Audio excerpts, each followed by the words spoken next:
नमस्कार मेरे प्यारे देशवासियों, आज मैं अपनी बात की शुरुआत एक वेद वाक्य के साथ करना चाहता हूं। कृतं में दक्षिणे हस्ते जयो में सव्य आहितः। इस बात को भारत के संदर्भ में देखें तो बहुत सीधा साधा अर्थ यही है, हमारे देश ने एक तरफ कर्तव्य का पालन किया तो दूसरी तरफ उसे बड़ी सफलता भी मिली। कल 21 अक्टूबर को भारत ने 1 बिलियन 100 करोड़ वैक्सीन डोज का कठिन लेकिन असाधारण लक्ष्य प्राप्त किया है। इस उपलब्धि के पीछे 130 करोड़ देशवासियों की कर्तव्य शक्ति लगी है। इसलिए ये सफलता भारत की सफलता है, हर देशवासी की सफलता है। मैं इसके लिए सभी देशवासियों को हृदय से बधाई देता हूं। साथियों, 100 करोड़ वैक्सीन डोज ये केवल एक आंकड़ा नहीं है, ये देश के सामर्थ्य का प्रतिबिंब है, इतिहास के नए अध्याय की रचना है। ये उस नए भारत की तस्वीर है जो कठिन लक्ष्य निर्धारित कर उन्हें हासिल करना जानता है। ये उस नए भारत की तस्वीर है जो अपने संकल्पों की सिद्धि के लिए परिश्रम की पराकाष्ठा करता है। साथियों, आज कई लोग भारत के वैक्सीनेशन प्रोग्राम की तुलना दुनिया के दूसरे देशों से कर रहे हैं। भारत ने जिस तेजी से 100 करोड़ का 1 बिलियन का आंकड़ा पार किया है, उसकी सराहना भी हो रही है।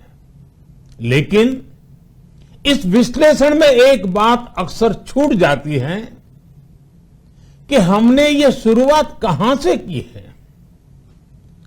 दुनिया के दूसरे बड़े देशों के लिए वैक्सीन पर रिसर्च करना, वैक्सीन खोजना, इसमें दशकों से उनकी महारत है, एक्सपर्टाइज थी। भारत अधिकतर इन देशों की बनाई वैक्सीनेशन पर ही निर्भर रहता था, हम बाहर से मंगवाते थे। इसी वजह से जब 100 साल की सबसे बड़ी महामारी आई तो भारत पर सवाल उठने लगे, क्या भारत इस वैश्विक महामारी से लड़ पाएगा? भारत दूसरे देशों से इतनी वैक्सीन खरीदने का पैसा कहां से लाएगा? भारत को वैक्सीन कब मिलेगी? भारत के लोगों को वैक्सीन मिलेगी भी या नहीं? क्या भारत इतने लोगों को टीका लगा पाएगा कि महामारी को फैलने से रोक सके? भांति भांति के सवाल थे। लेकिन आज ये 100 करोड़ वैक्सीन डोज हर सवाल का जवाब दे रहा है। भारत ने अपने नागरिकों को 100 करोड़ वैक्सीन डोज लगाई है और वो भी मुफ्त, बिना पैसा लिए। साथियों, 100 करोड़ वैक्सीन डोज का एक प्रभाव यह भी होगा कि दुनिया अब भारत को कोरोना से ज्यादा सुरक्षित मानेगी। एक फार्मा हब के रूप में भारत को दुनिया में जो स्वीकृति मिली हुई है, उसे और मजबूती मिलेगी। पूरा विश्व आज भारत की इस ताकत को देख रहा है, महसूस कर रहा है। साथियों, भारत का वैक्सीनेशन अभियान सबका साथ, सबका विकास, सबका विश्वास और सबका प्रयास का सबसे जीवंत उदाहरण है। कोरोना महामारी की शुरुआत में ये भी आशंकाएं व्यक्त की जा रही थी कि भारत जैसे लोकतंत्र में इस महामारी से लड़ना बहुत मुश्किल होगा। भारत के लिए, भारत के लोगों के लिए यह भी कहा जा रहा था कि इतना संयम, इतना अनुशासन यहां कैसे चलेगा। लेकिन हमारे लिए लोकतंत्र का मतलब है सबका साथ। सबको साथ लेकर देश ने सबको वैक्सीन, मुफ्त वैक्सीन का अभियान शुरू किया। गरीब, अमीर, गांव, शहर, दूर सुदूर, देश का एक ही मंत्र रहा कि अगर बीमारी भेदभाव नहीं करती तो वैक्सीन में भी भेदभाव नहीं हो सकता। इसलिए यह सुनिश्चित किया गया कि वैक्सीनेशन अभियान पर वीआईपी कल्चर हावी न हो। कोई कितने ही बड़े पद पर क्यों न रहा हो, कितना ही धनी क्यों न रहा हो, उसे वैक्सीन सामान्य नागरिकों की तरह ही मिलेगी। साथियों, हमारे देश के लिए ये भी कहा जा रहा था कि यहां ज्यादातर लोग टीका लगवाने के लिए आएंगे ही नहीं। दुनिया के कई बड़े विकसित देशों में आज भी वैक्सीन हेजिटेंसी एक बड़ी चुनौती बन गई है। लेकिन भारत के लोगों ने 100 करोड़ वैक्सीन डोज लेकर ऐसे लोगों को निरुत्तर कर दिया है। साथियों, किसी अभियान में जब सबका प्रयास जुड़ जाता है तो परिणाम अद्भुत ही होते हैं। हमने महामारी के खिलाफ देश की लड़ाई में जन भागीदारी को अपनी पहली ताकत बनाया।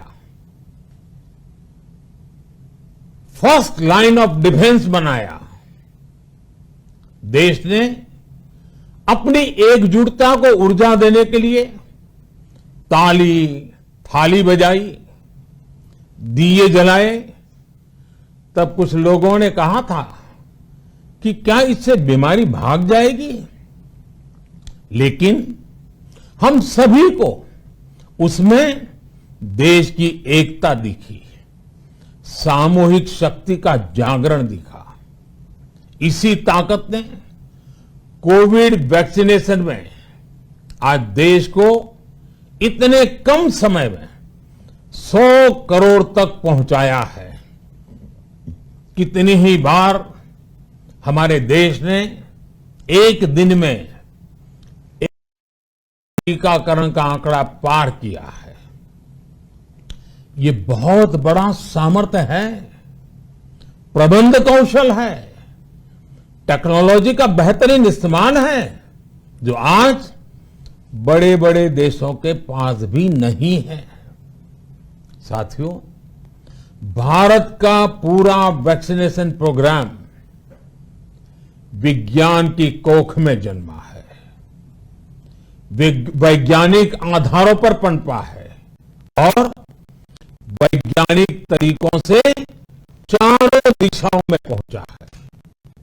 हम सभी के लिए गर्व करने की बात है कि भारत का पूरा vaccination programme science born, science driven और साइंस बेस्ड रहा है।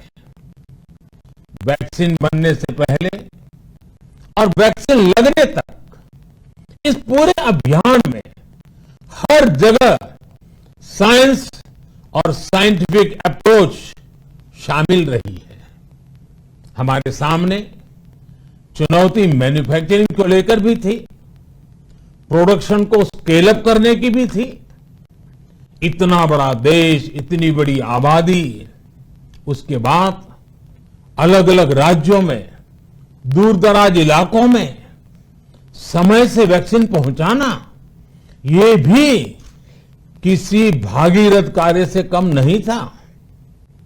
लेकिन वैज्ञानिक तौर तरीकों और नए नए इनोवेशन से देश ने इस चुनौतियों के समाधान तलाशे असाधारण स्पीड से संसाधनों को बढ़ाया गया। किस राज्य को कितनी वैक्सीन कब मिलनी चाहिए, किस इलाके में कितनी वैक्सीन पहुंचनी चाहिए, इसके लिए भी वैज्ञानिक फॉर्मूले के तहत काम हुआ। हमारे देश ने कोविन प्लेटफॉर्म की जो व्यवस्था बनाई है, वो भी विश्व में आकर्षण का केंद्र है। भारत में बने कोविन प्लेटफॉर्म ने न केवल आम लोगों को सहूलियत दी, बल्कि हमारे मेडिकल स्टाफ के काम को भी आसान बनाया। साथियों, आज चारों तरफ एक विश्वास है, उत्साह है, उमंग है। समाज से लेकर इकोनॉमी, हम हर तबके पर देखें, ऑप्टिमिज्म ऑप्टिमिज्म ऑप्टिमिज्म ही नजर आता है। एक्सपर्ट्स और देश विदेश की अनेक एजेंसीज भारत की अर्थव्यवस्था को लेकर बहुत सकारात्मक है। आज भारतीय कंपनियों में न सिर्फ रिकॉर्ड इन्वेस्टमेंट आ रहा है, बल्कि युवाओं के लिए रोजगार के नए अवसर भी बन रहे हैं। स्टार्टअप्स में रिकॉर्ड इन्वेस्टमेंट के साथ ही रिकॉर्ड स्टार्टअप्स यूनिकॉर्न बन रहे हैं। हाउसिंग सेक्टर में भी नई ऊर्जा दिख रही है। पिछले महीनों में किए गए कई सारे रिफॉर्म्स, कई सारे इनिशिएटिव, गति शक्ति से लेकर नई ड्रोन पॉलिसी तक भारत की अर्थव्यवस्था को और तेजी से आगे बढ़ाने में बड़ी भूमिका निभाएंगे। कोरोना काल में कृषि क्षेत्र ने हमारी अर्थव्यवस्था को मजबूती से संभाले रखा। आज रिकॉर्ड लेवल पर अनाज की सरकारी खरीद हो रही है। किसानों के बैंक खातों में सीधे पैसे जा रहे हैं। वैक्सीन के बढ़ते हुए कवरेज के साथ साथ आर्थिक सामाजिक गतिविधियां हो, खेल जगत हो, टूरिज्म हो, एंटरटेनमेंट हो, सब तरफ सकारात्मक गतिविधियां तेज हो रही हैं। आने वाले त्योहारों का मौसम इसे और गति देगा और शक्ति देगा। साथियों, एक जमाना था जब मेड इन ये कंट्री, मेड इन वो कंट्री, इसी का बोलबाला था, बहुत क्रेज हुआ करता था। लेकिन आज हर देशवासी ये साक्षात अनुभव कर रहा है कि मेड इन इंडिया की ताकत बहुत बड़ी होती है। और इसलिए आज मैं आपसे फिर ये कहूंगा कि मैं हर छोटी से छोटी चीज जो मेड इन इंडिया हो, जिसे बनाने में किसी भारतवासी का पसीना बहा हो, उसे खरीदने पर जोर देना चाहिए। और ये सबके प्रयास से ही संभव होगा। जैसे स्वच्छ भारत अभियान एक जन आंदोलन है, वैसे ही भारत में बनी चीज खरीदना, भारतीयों द्वारा बनाई चीज खरीदना, वोकल फॉर लोकल, ये हमें व्यवहार में लाना ही होगा। और मुझे विश्वास है, सबके प्रयास से मुझे विश्वास है भी करके रहेंगे। आप याद करिए,